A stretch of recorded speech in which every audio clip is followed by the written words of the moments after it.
Yeah, what's the farm like now? You said a few weeks ago that you guys were kicking it into high gear. So can you Oh tell me yeah. what a day on the farm looks like before high gear and then after high gear? And what do Okay. you farm? What We're is the farm?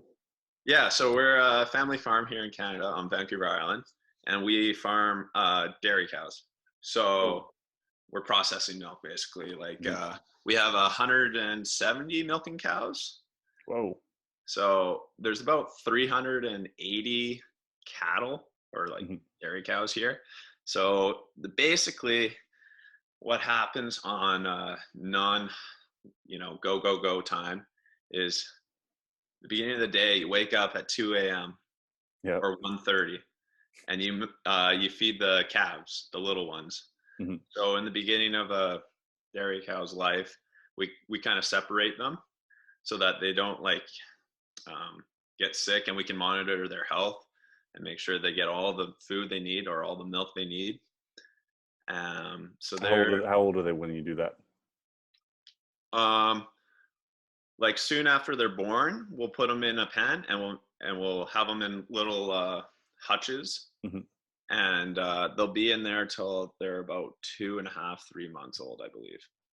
Mhm. And then eventually there's different stages as we progress, as the heifer grows, and then eventually it gets to a time when it calves out and it's ready to be milked and it's part of the milking herd. And then yeah, Cool.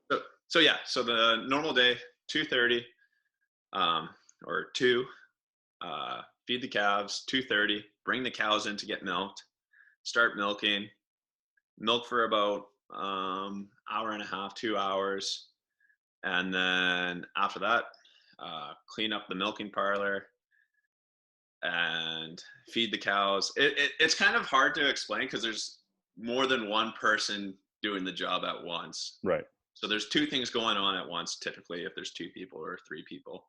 Mhm. So basically, we milk the cows every day. We feed the cows every day.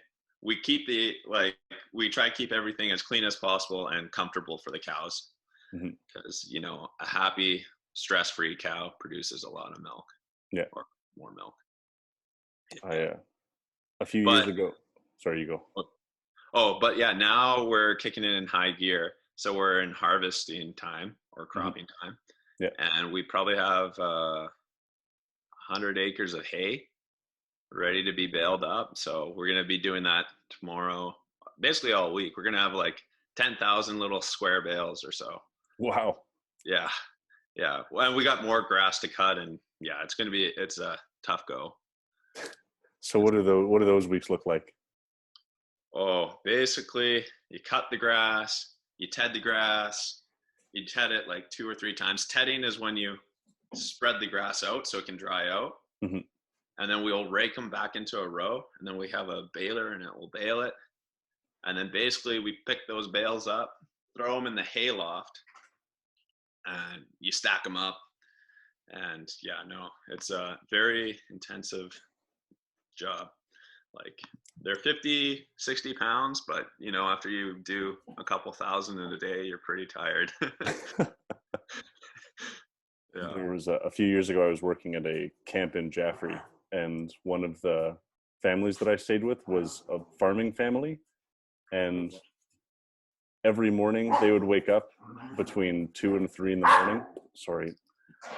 Can you guys stop? Sorry, my dogs are fighting.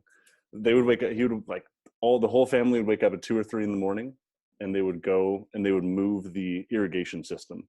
Oh yeah. So they'd have this huge irrigation system and they would move it 10 meters. And then Yeah. the next day they would do the same. They would move it 10 meters. And then they would move it all the way back. And then they would just do that every single day. That was their summer. Yeah. That's crazy. Yeah, it Yeah. was nuts. Yeah. On our farm, well, I wouldn't say luckily, it's kind of something I would want to get into is having irrigation, but we're a dryland farm, so we rely on the rain and everything else. Like we don't irrigate at all on our farm. Really? So, yeah, Oh, I guess you guys are on the island, so you guys probably get a lot more rain than. we do get a lot more rain, and like some years you have really good years and it rains perfectly and like sun, and it's just the grass grows like a weed and you cut it. Like last summer was perfect. This summer so far perfect.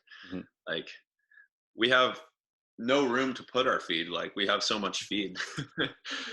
So It's a good problem to have. yeah, it's a good problem. It's a real good problem. But some years it's the opposite and there's a drought and you're running low on feed and whatnot. So